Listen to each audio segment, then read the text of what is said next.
I was about to on your food stains. Yeah, it's part of the design. It's part of it, okay?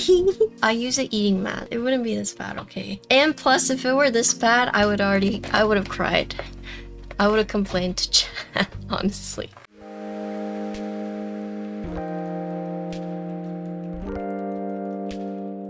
So today we are checking out the Not Defined, or ND75. This was sent out to me by Mellitrix, but it's being sold right now through Key and Chilkey. And Chilkey, if you don't know, they are the same studio that released the Pause 65 with the cat ears. So this is another keyboard on their website. It's kind of crazy because if you buy it early bird, this is $90. If you buy it after the other bird, it's $100. 90 fully built. It comes in 4 colors: jet black, mountain blue, elegant purple, pure white, and we have mountain blue.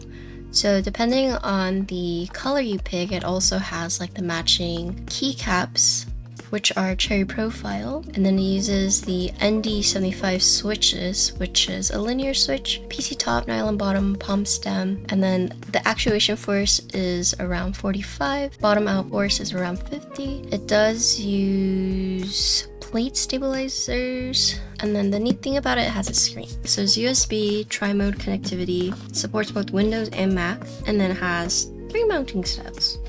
So here is the manual. Alright, who can read Chinese? Just kidding. Translations on the back. Check it out. It's all neatly wrapped. So this is the mountain blue, and you can actually buy this right now if you are interested. This is one of 4 colors. The screen is actually right here. This is a top. So 75%. The F row is separate, but the arrow keys are not exploded. You do have a screen right here. Here's a side. Here's the back. So this weight, pretty neat. You can see it has like the machining marks right here. It does have the 4 feet that are non-adhesive. As you can see, you can just pop it out like that.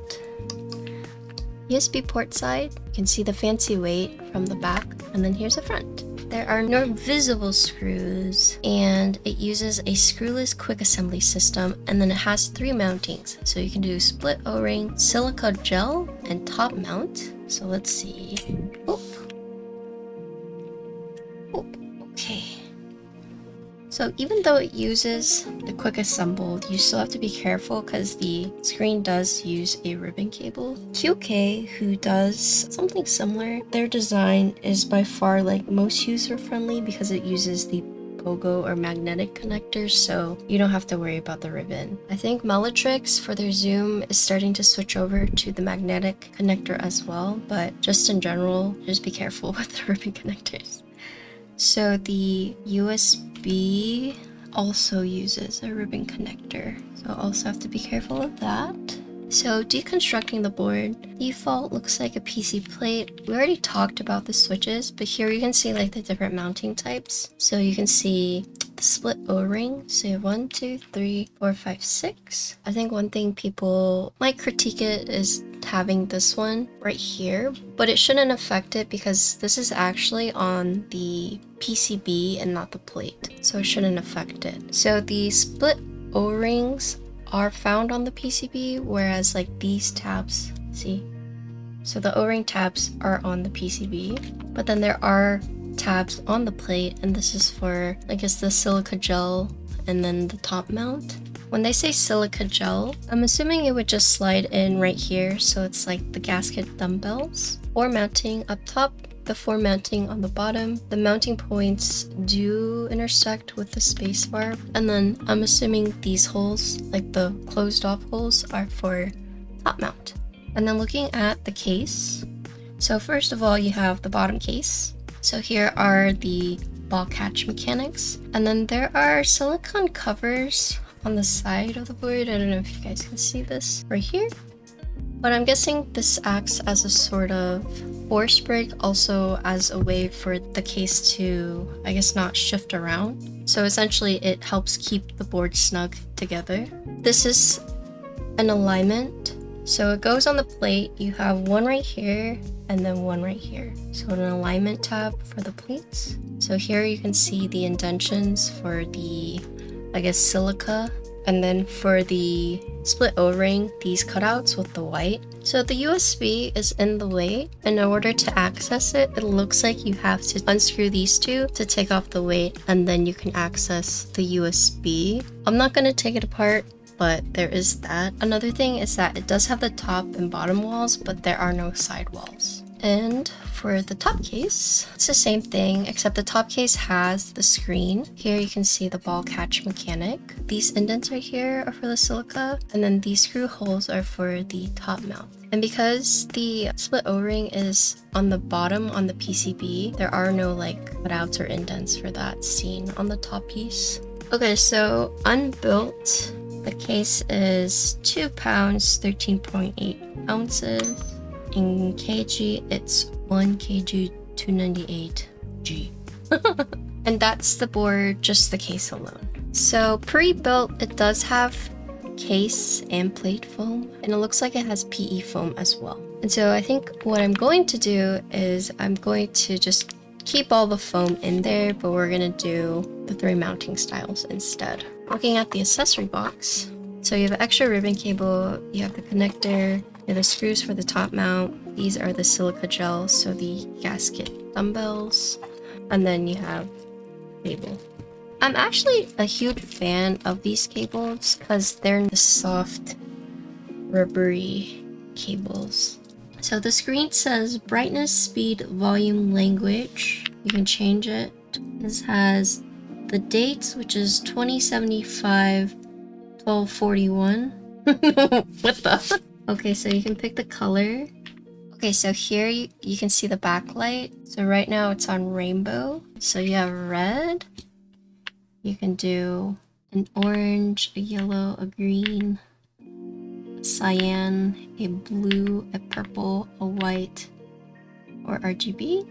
So here you can pick brightness, speed, volume, language, connect. You can pick the wireless modes. System is basically picking whether you want Windows or Mac.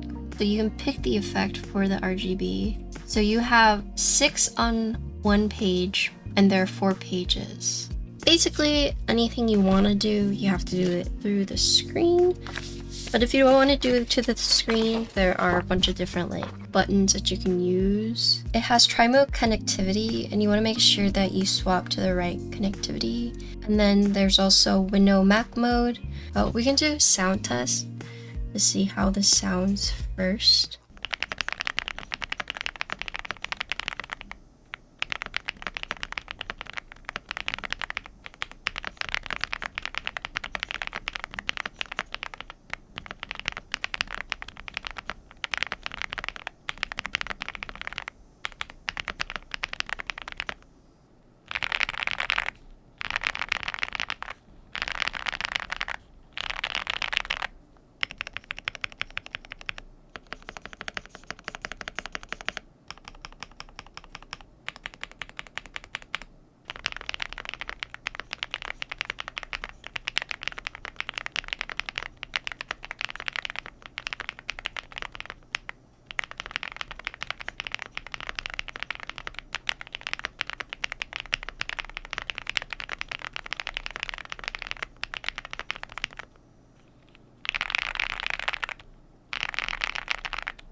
Okay, what did you guys think? So ND75.